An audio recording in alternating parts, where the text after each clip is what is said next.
বিসমিল্লাহির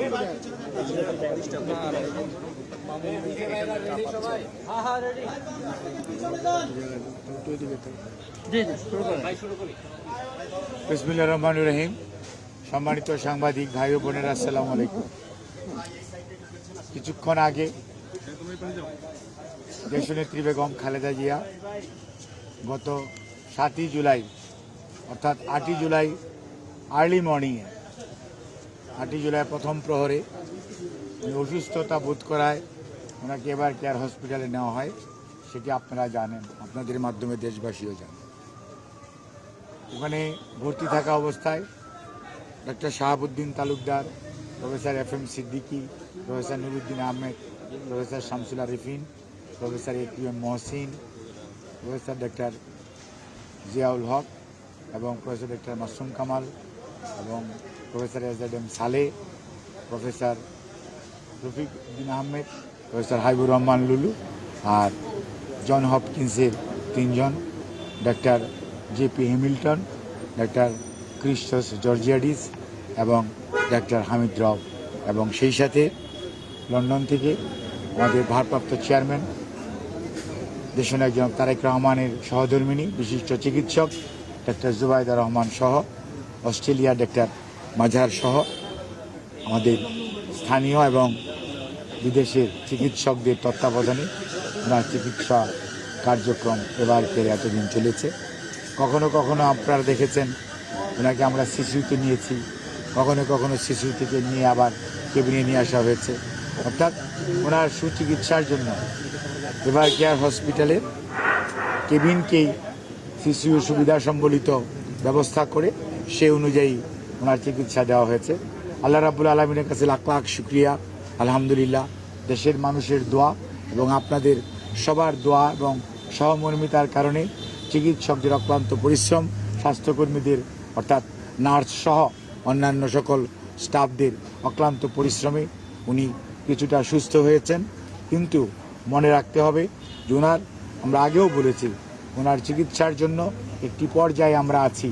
অর্থাৎ ওনার যে যাতে ওনার শারীরিক অবস্থা খুব মারাত্মক রকমভাবে খারাপ না হয়ে যায় সেটি থেকে বেরিয়ে আসার জন্য টিপস করা হয়েছে ক্রনিক লিভার ডিজিজের জন্য এবং হার্টের আপনার PCI বলি আমরা, অর্থাৎ স্ট্যান্টিং যেটাকে বলা হয়, সেটি করে ওনাকে উনি যাতে সক্ষম থাকে, উনি যাতে চলতে পারে সে অনুযায়ী ব্যবস্থা করা হয়েছে।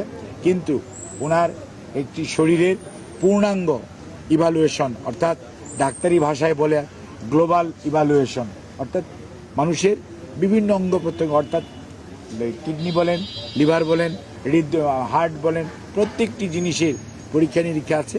এগুলো করে একটি ওনার যেটা যথোপযুক্ত এবং সঠিক যে পার্মানেন্ট চিকিৎসা যেটা সেটি করা জরুরি এবং সেজন্যই উনি একটা পর্যায়ে বিদেশে যাওয়ার জন্য আমরা বলেছি এবং এখনও আজকেও মেডিকেল বোর্ড সকালবেলা আবার বসছে এবং তারা একই ধরনের রিকমেন্ডেশন দিয়েছে যত দ্রুত সম্ভব, যখনই ওনাকে শারীরিকভাবে, ওনাকে যেহেতু দেশের বাইরে, আমরা আগেও বলেছি যে ইউনাইটেড কিংডম অর্থাৎ যুক্তরাষ্ট্র বা জার্মানির কথা আমরা বলেছি, সেখানে যেতে হলে বেশ লম্বা সময় ফ্লাই করতে হবে, সেই জন্য একটি শারীরিক সুস্থতার প্রয়োজন আছে। সেই জন্যই ওনার শারীরিক সুস্থতাকে এমন পর্যায়ে আনার চেষ্টা করা হচ্ছে যাতে উনি একটা লম্বা সময়, অর্থাৎ 8 থেকে 15 ঘন্টা, কোনো কোনো ক্ষেত্রে 21 ঘন্টাও হয়, সেইটা যাতে উনি ফ্লাই করতে পারে, সেই সুস্থতা ওনার হয়। আল্লাহ রাব্বুল আলামিন যাতে সেই সুস্থতা দেন, সেজন্যই মেডিকেল বোর্ডের তত্ত্বাবধানে এখন বাসায় রেখে আজকে আমরা নিয়ে আসছি। বাসায় রেখে চিকিৎসা চলবে। পরবর্তীতে ওনাকে যত দ্রুত সম্ভব ইনশাআল্লাহ মেডিকেল রিভিউর জন্য আবারও ওনার যে মাল্টিডিসিপ্লিনারি অ্যাডভান্স সেন্টারে নেওয়ার যে পরিকল্পনা, সেটি পরিবারের সদস্যরা এবং চিকিৎসকদের সুপারিশক্রমে ইনশাআল্লাহ গ্রহণ করবে। আপনাদের সবাইকে ধন্যবাদ এবং আপনাদেরকে দেশনেত্রী বেগম খালেদা জিয়া সবার কাছে কৃতজ্ঞতা প্রকাশ করেছেন, ধন্যবাদ জানিয়েছেন দেশের মানুষের প্রতি।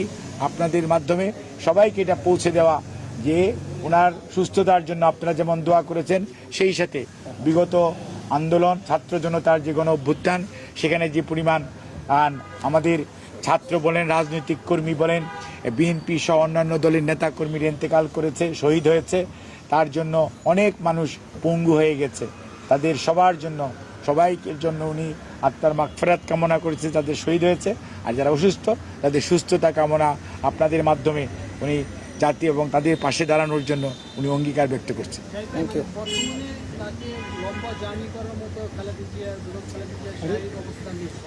অ্যাকচুয়ালি 8 ঘন্টা, মনে করেন এটা যদি সিঙ্গাপুর হতো বা থাইল্যান্ড হতো, এটার ডিস্টেন্স 3 থেকে 4 ঘন্টা, 2.5 ঘন্টা। কিন্তু যখনই আমরা এটাকে ইউকে বা জার্মানি অথবা আমেরিকা চিন্তা করি, তখন স্বাভাবিকভাবেই এটা একটা লম্বা জার্নি। এই লম্বা জার্নিটার আপনাকে মনে রাখতে হবে টেক অফ এবং ল্যান্ডিং, এই সময় কিন্তু